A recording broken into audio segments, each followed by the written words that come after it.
Hello, moi c'est Juliette, créatrice de The Needle Gang et aujourd'hui je vous embarque avec moi pour le tuto du gilet Arthur. C'est ce qu'on appelle plus communément un gilet de berger. Je vous montre celui que je porte aujourd'hui sur moi. Donc c'est une taille L, en sherpa, colorée avec une doublure en coton que j'ai faite dans un drap et avec 2 poches plaquées avec des finitions en biais. Ce qui est cool avec le patron Arthur, c'est que vous avez plein de déclinaisons. Avec ou sans poche, avec ou sans doublure, avec ou sans système de fermeture. Je vous présente 2 autres modèles, également en taille L. Donc on a la version sans doublure. Donc là, on a une finition au biais sur tout le tour du gilet, une fermeture avec des boutons pression, et finition intérieure, un surjet. On a également ma version chouchou, c'est exactement le même modèle que je porte sur moi, toujours en taille L, mais en version blanche et avec des poches sans biais. Au programme d'aujourd'hui, un petit gilet en sherpa, cette fois-ci en taille S, puisque c'est un cadeau de Noël.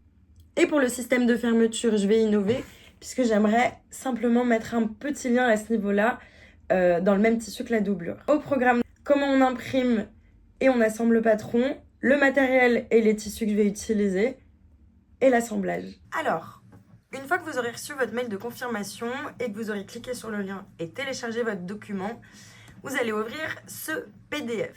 Je vous conseille vivement d'imprimer la première page avant d'imprimer tout le patron. Et pour ce faire, vous avez les instructions juste ici. Il vous suffit de l'imprimer en échelle 100%. Une fois que vous avez imprimé votre première page, vous allez vous munir d'une règle ou d'un mètre et mesurer ce carré. Si celui-ci mesure exactement 5 cm par 5 cm, vous pouvez imprimer le reste de vos pages avec les mêmes paramètres.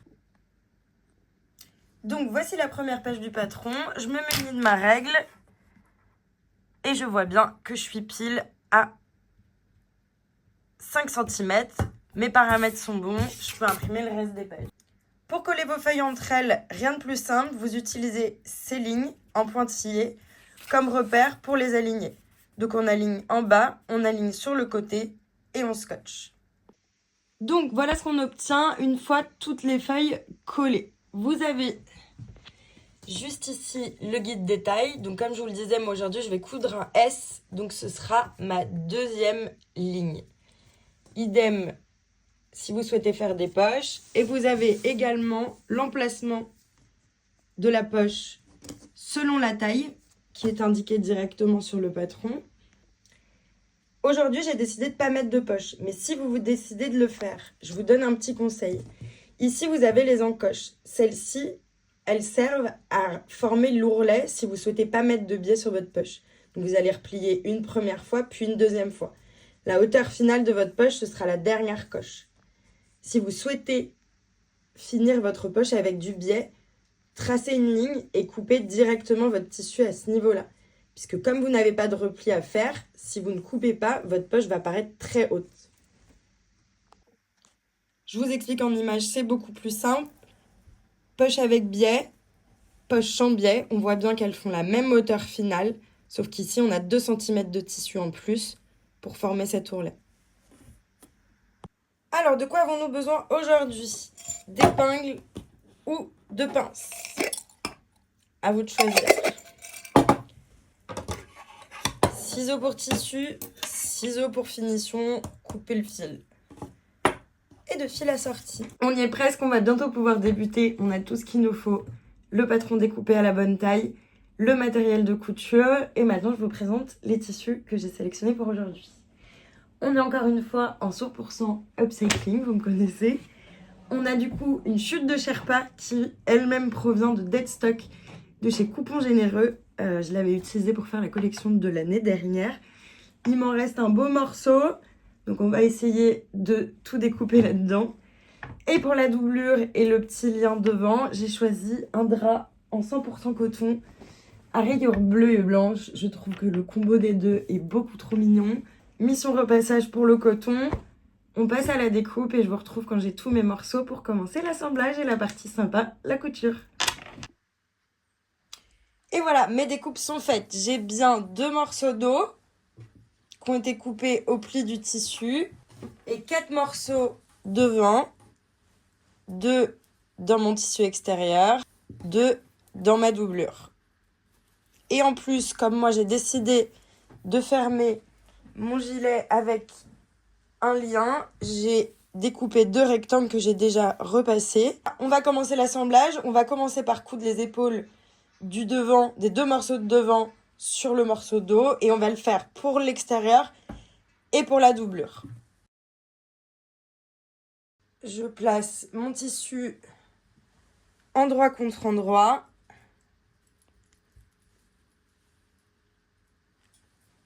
J'épingle, je couds au point droit à 1 cm sur le tissu extérieur et sur la doublure. Alors, nos premières coutures sont faites. Les 2 petits liens qui mesurent approximativement 25 cm. Les 2 coutures épaules du tissu extérieur. Et les 2 coutures épaules de la doublure. Et on a bien entendu repassé nos marges parce qu'on aime quand c'est clean. On passe du coup à la suite et là, eh bien, on va coudre la doublure et le gilet. Pour ce faire, je vais positionner mon gilet face à moi, donc endroit vers moi pour le tissu extérieur. Et je vais tout simplement positionner de la même façon ma doublure, endroit contre endroit. Donc là, je vais tout bêtement me servir de mes précédentes coutures aux épaules pour bien aligner. Donc on commence à le faire un peu grossièrement. Voilà, donc dans l'idée, je vais épingler toute l'encolure de mon gilet du coin extérieur gauche au coin extérieur droite. Je fais ça, je vous retrouve juste après.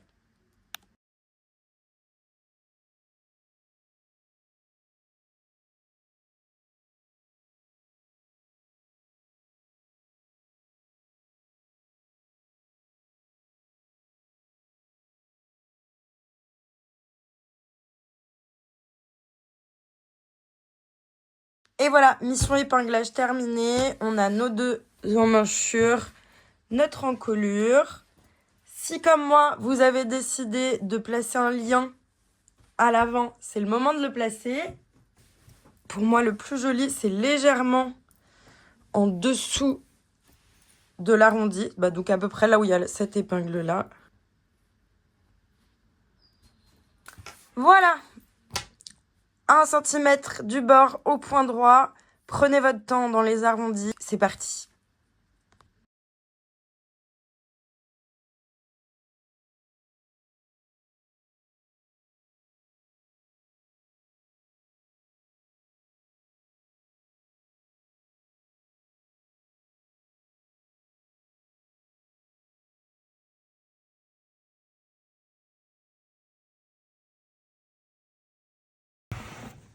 Encolure done, on passe aux emmanchures.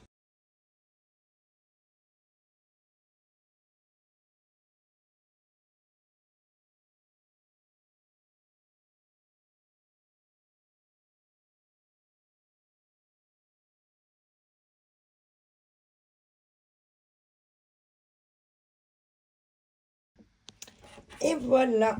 Donc, notre doublure et notre gilet sont cousus sur toute l'encolure, sur les 2 emmanchures. Détail à ne pas négliger, on va dégarnir les coutures, notamment dans les angles du cou, devant, en bas, et un peu les emmanchures si c'est nécessaire. Et voilà, une fois retourné, ça commence à avoir une tête de gilet. On a nos 2 petits liens trop mignons, donc bien positionnés, bien en face l'un de l'autre. On a du coup toute cette partie-là et les emmanchures de cousu. Nos côtés sont encore ouverts, ainsi que notre dos. On va s'occuper de cette couture-là, mais avant, je vais poser mon étiquette parce que je viens de me rendre compte que j'avais oublié de le faire. Normalement, faites-le dès que vous avez votre découpe dos. C'est plus simple, comme ça, après, c'est réglé. Là, je vais encore pouvoir le faire parce que je peux encore glisser ma machine là-dessous. Mais après, ce sera trop tard ou il faudra coudre les 2 épaisseurs ensemble et c'est pas forcément très joli. Donc, je me rattrape, je couds mon étiquette et je vous montre comment on coud le dos. Et voilà, bêtise rattrapée, j'ai posé ma petite étiquette. Du coup, maintenant, on va s'occuper de la couture du bas. Pour ce faire, pour plier vos 2 morceaux avant, on attrape la doublure. Et hop, on fait basculer le tissu extérieur de l'autre côté. On se retrouve bien endroit contre endroit. On épingle bord à bord. On passe ça sous la machine, point droit 1 cm du bord.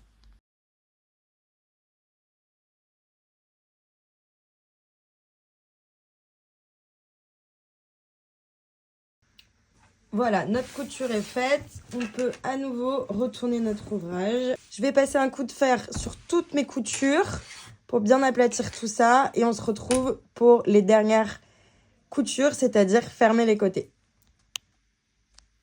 Alors là, en termes d'épinglage, on va arriver à la partie la plus compliquée. Mais c'est cool parce que c'est bientôt la fin et qu'on a bientôt terminé notre gilet. Du coup, on va se placer à l'envers. Donc, la doublure vers l'extérieur. Pourquoi? Pour avoir nos tissus endroit contre endroit. Donc, ça va se faire un côté après l'autre. Donc là, je prends ce côté-là. La première chose que je vais faire, c'est aligner bien mes coutures entre la doublure et mon tissu extérieur. Et je vais commencer à épingler par le tissu extérieur.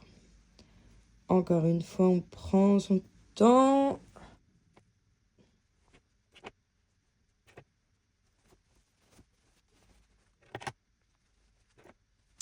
Voilà, donc j'ai épinglé toute la partie Sherpa, la partie fausse fourrure, de ma première à ma deuxième couture. Et en fait, on va continuer le même travail jusqu'à ce que ça forme un tube. Et du coup, pour ce faire, on va en fait rentrer notre gilet à l'intérieur. Hop, jusqu'à ce qu'on se retrouve avec nos deux parties de doublure, endroit contre endroit. Voilà. Donc, je continue à épingler.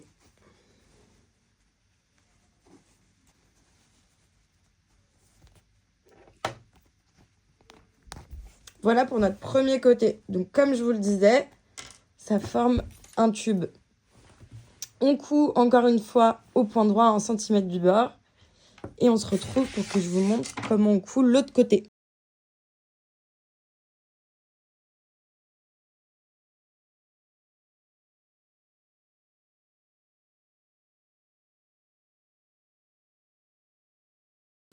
Et voilà, on a notre emmanchure. On va passer à la deuxième. Voilà, j'ai retourné l'ouvrage. Notre emmanchure est faite. On passe de l'autre côté. Donc, encore une fois, on se met endroit contre endroit sur le tissu principal. On aligne bien ces petites coutures. Voilà. Donc, mes deux coutures sont épinglées. Je vais continuer par mon tissu principal. Mon tissu extérieur est épinglé. Je vais rentrer le gilet pour à nouveau me retrouver avec ce tube. Là, ce que je vais faire, c'est qu'ici, je ne vais pas coudre. Je vais laisser 10-15 cm pour pouvoir retourner l'ouvrage. Et on finira par une petite couture sur l'extérieur. Voilà. Hop, on passe direct à la machine. Et du coup, je vais commencer en haut de mon ouverture.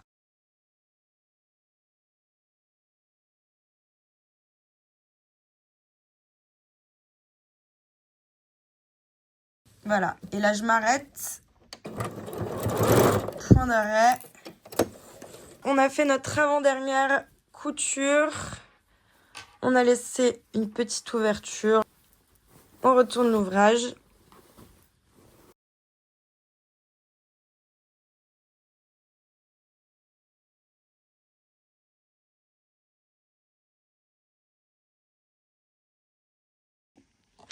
Et voilà, je l'ai repassé. Regardez-moi cette petite mignonnerie. Franchement, vous aimeriez pas recevoir ça en cadeau? Moi, oui.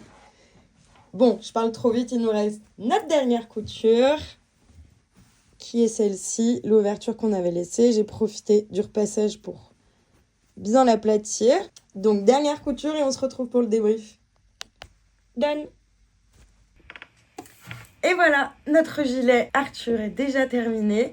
J'espère que ça vous a plu, j'espère que vous êtes fiers du résultat de votre couture. Si vous avez acheté le patron, un grand merci. Si vous ne l'avez pas acheté, il est encore temps, je vous remets le lien dans la description. N'hésitez pas à me partager le résultat sur les réseaux, en message privé ou en mail, ça me fait toujours super plaisir.